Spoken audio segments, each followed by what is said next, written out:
Kembali di Sapa Indonesia Malam, Prof. Saya ingin bertanya, sebenarnya kan ini kan perang Israel dan juga Gaza sudah terjadi 2 tahunan ya, Prof ya. Nah, terus pertanyaannya adalah tiba-tiba setuju fase pertama gencatan senjata yang kemudian diinisiasi juga salah satunya oleh Amerika Serikat. Sebenarnya kesepakatan atau deal-deal apa sih yang sehingga membuat kedua negara ini sepakat untuk melakukan gencatan senjata? Ya, menurut saya Hamas maupun Israel mungkin sudah lelah juga. 2 tahun mereka sudah banyak menguras tenaga, bahkan dari pihak Palestina, dari pihak Hamas, tanda kutip ya, banyak rakyat yang menjadi korban dan mungkin dari pihak Hamas tidak bisa melihat itu. Sementara dari pihak Israel selain uang yang harus keluar banyak, mereka juga pemerintahannya mendapat kritikan dari rakyatnya karena selama perang ini terjadi, rakyat mereka ketika mereka keluar negeri itu selalu dipersalahkan oleh warga dunia.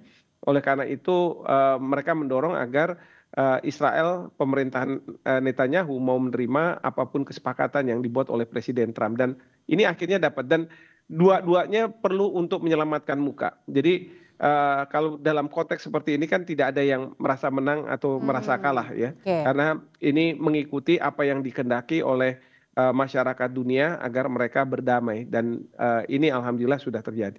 Tapi pertanyaannya berikutnya, apakah gencatan senjata ini juga bisa mengartikan bahwa negara Palestina akan berdiri? Ya, kalau kita lihat dari proposal 20 poin dari Presiden Trump, itu di poin 20 kalau saya tidak salah, itu disebutkan di situ bahwa didorong agar Israel dengan Palestina itu melakukan komunikasi-komunikasi yang pada ujungnya nanti walaupun nggak disebut sebagai Palestina merdeka, tapi tercapailah yang disebut sebagai Palestina sebagai sebuah negara merdeka di mana Israel dia harus keluar dari tanah Palestina yang sekarang ada. Oke. Mbak Marissa, pada saat nanti akan rencananya dimulai pada hari Minggu ya, pukul 00 begitu untuk gencatan senjatanya, apakah sekarang ini dirasakan sudah mulai bantuan ini sudah mulai bisa masuk atau justru memang masih mengalami yang namanya terjadi perang atau mungkin ada senjata di mana-mana? Saat ini untuk bantuan belum terjadi perubahan yang signifikan ya, tapi beberapa hari belakangan memang sudah banyak bahan makanan yang membanjiri pasar Gaza, tapi masih perlu lebih banyak lagi agar bisa membuat harga bahan kebutuhan pokok di Berarti Gaza artinya sebelumnya menjadi tidak seperti ini ya, Mbak? Sebelumnya dengan terbatas, Mbak, per hari Oke. itu paling hanya 50 truk dan itu include dari komersil dan humanitarian, seperti itu. Dan bahan makanan sudah lumayan tersedia, tapi harganya masih cukup tinggi, tidak terjangkau oleh sebagian besar warga Gaza, seperti itu, Mbak. Dan kita harapkan mungkin beberapa hari ke depan seperti yang disampaikan bahwa salah satu bagian yang disepakati di ceasefire itu masuknya bantuan kemanusiaan dan border dibuka, sehingga bantuan kemanusiaan bisa mengalir dan mencukupi kebutuhan warga Gaza kurang lebih 500 sampai 600 truk per harinya seharusnya. Selain dengan bala bantuan atau mungkin bantuan-bantuan, makanan-makanan sudah mulai ibaratnya sudah semakin dipermudah ya daripada sebelum-sebelumnya ya Mbak Iya. Marissa ya. Tapi bagaimana dengan juga warga Palestina, kalau sebelum-sebelumnya kan ya mungkin pasrah begitu ya dengan apa yang terjadi begitu. Nah, apakah sekarang juga mungkin memupuk harapan memulai lagi misalnya sekolah ataupun pekerjaan yang kemudian membuat harapan itu dapat segera terwujud untuk bisa kembali hidup normal lagi setelah 2 tahun? Iya, mereka sangat menanti-nantikan kesempatan itu, bahkan saat ini walaupun